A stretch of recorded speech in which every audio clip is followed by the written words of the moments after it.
محمد علیم صاحب پوچھتے ہیں، میں پیشے سے MD اینستھیالوجسٹ ہوں، ہمارا کام ڈائریکٹ پیشنٹ کو دیکھنا نہیں ہوتا ہے، OT میں پیشنٹس کے آپریشن کے دوران اینستھیسیا دیا جاتا ہے، یہی ہم گورنمنٹ کے اندر میں ورک کرتے ہیں، گورنمنٹ ہم سے ایک بانڈ سائن کرتی ہے کہ آپ پرائیویٹ پریکٹس نہیں کریں گے، آل برانچز جس میں میڈیسن، سرجری ایکسیٹرا سبھی شامل ہیں، جو ایک ڈائریکٹ پیشنٹ دیکھنا ہوتا ہے، اور اگر ان لوگوں کو گورنمنٹ الاؤ کرے تو وہ باہر پریکٹس کرے۔ اکثر پیشنٹ کو باہر OPD کریں گے، گورنمنٹ ہاسپٹل میں صحیح نہیں دیکھیں گے، اس لیے سائن کرتے ہیں۔ بہرحال ان کے سارے سوال کا خلاصہ یہ ہے کہ یہ اینستھیالوجسٹ ہیں، یعنی بے ہوش کرنے کے جو ڈاکٹرز ہوتے ہیں، جو ماہرین ہوتے ہیں، وہ ہیں۔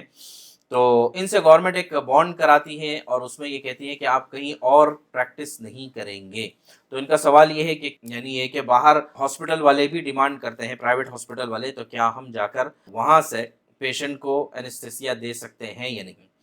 تو سب سے پہلی بات یہ کہ دیکھیے، گورنمنٹ آپ سے بانڈ کرتی ہے اور یہ کہتی ہے کہ آپ کہیں اور پریکٹس نہیں کر سکتے ہیں۔ تو قرآن نے کہا، یا ایھا الذین آمنوا اوفوا بالعقود، اے ایمان والو، اپنے کانٹریکٹس، اپنے بانڈز، اپنے معاہدے، اس کی پاسداری کرنا یہ آپ پر فرض ہے، ضروری ہے۔ تو جب آپ نے سائن کر دیا ہے تو آپ اس کی خلاف ورزی نہیں کر سکتے۔ خاص طور سے آپ نے یہ بات بھی کہی ہے کہ آپ کو NPA بھی دیا جاتا ہے، نان پریکٹس الاؤنس بھی دیا جاتا ہے، کہ یعنی آپ چونکہ باہر کہیں کام نہیں کر رہے ہیں، اس پر بھی ایک پیسہ، ایک بھتہ گویا کہ گورنمنٹ آپ کو دیتی ہے، تو اس وجہ سے آپ کے لیے بالکل بھی جائز نہیں ہے کہ آپ باہر کسی پیشنٹ کو دیکھیں۔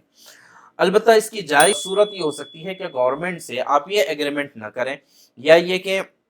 گورنمنٹ سے یہ کہے کہ ہمیں NPA نہیں چاہیے، اور جب آپ کو ضرورت ہوگی ہم اویلیبل رہیں گے۔ تو اگر گورنمنٹ کی پالیسی میں اس کی اجازت ہوتی ہے تو پھر یہ ایک جائز شکل ہو سکتی ہے، اس کو آپ اختیار کر سکتے ہیں، ورنہ جو شکل آپ نے لکھی ہے اس شکل کے مطابق یہ جائز نہیں ہے۔